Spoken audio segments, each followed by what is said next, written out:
Hey everybody, welcome back to game number 2 between Tester and Foxer in the G-Star All-Star Tournament. This is the semi-finals, and of course whoever wins this game will go on to face in the grand finals. Whoever loses this series will go off into the third place matchup. And so far, Tester has asserted his dominance. He's played quite well last game using the 4-gate, the Eco 4-gate in fact. He did not use the standard 4-gate, he actually tricked Foxer into thinking that there was going to be a mass economy opening from the Protoss player, but then Tester just said, you know what, I'm gonna go for a 4-gate right in your back door, right on top of that ledge on Scrap Station, and it worked out beautifully. So we'll see how this game gets played out.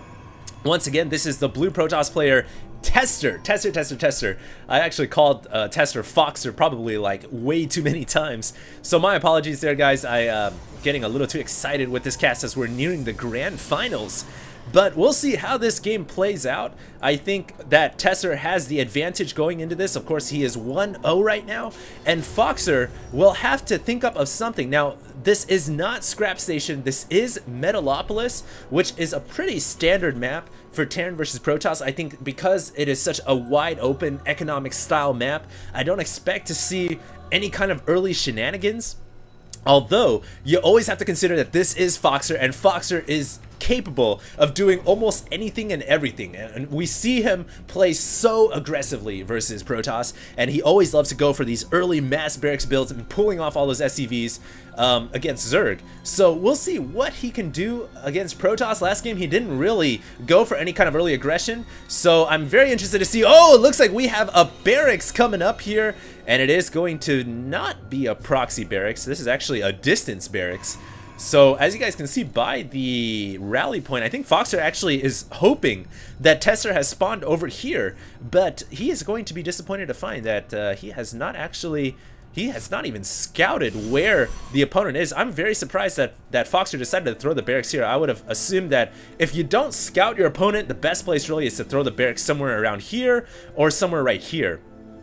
But he is going to find the Protoss base, and it looks like Tester is going to be opening up with the exact same build. Second assimilator as the second, before the second gateway actually starts to morph in.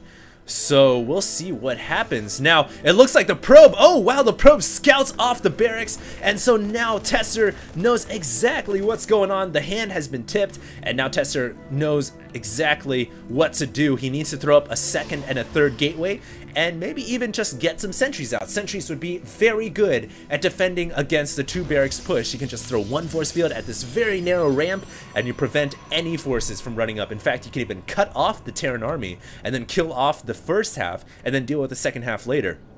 So obviously now Foxer in a bit of trouble. The gig is up, the cat's out of the bag. What's he gonna do? Is he pulling SCVs to fight? Oh no, he's actually gonna do the Foxer. Foxer is going to Foxer a Protoss player. Now is it going to work? He's got 3 SCVs right now with 3 Marines and a Marauder. This is so exciting. Even the dog in my neighbor's house is barking at me. So I think I might be yelling a little bit too hard, but we'll see what happens as the Marines and the SCVs are coming. The sentry is out though, so Tester should be able to defend against this. Like I said, that one lone sentry makes a huge difference in dealing with Terran aggression, and all he has to do is land one good force field. There's the force field.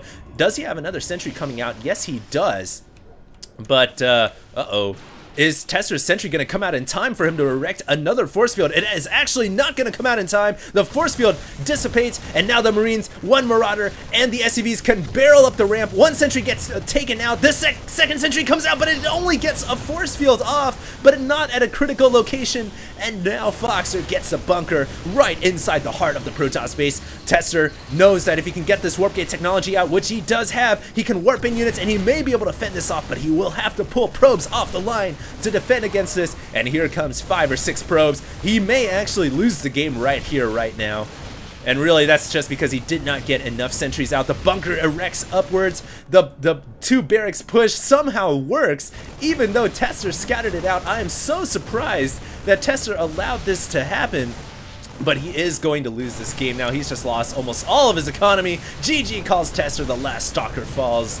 And all the probes gonna go down as a result. I am so surprised that Tester allowed that to happen. All he had to do was just warp out sentries, and he could have held this off for days. But unfortunately, that was not the case. And and Tester loses this game, so we're going to go on to a third place matchup between Tester and Foxer. This is for whoever wins will go on to the grand finals to face off against Keurig Zenith, and whoever loses will go down to the third place matchup to face off against OGS The Wind. So hopefully you guys enjoyed this broadcast. I do appreciate all the support you guys have given me, and we're going to go on to the third place matchup, or excuse me, to the third matchup in this series. HD signing out.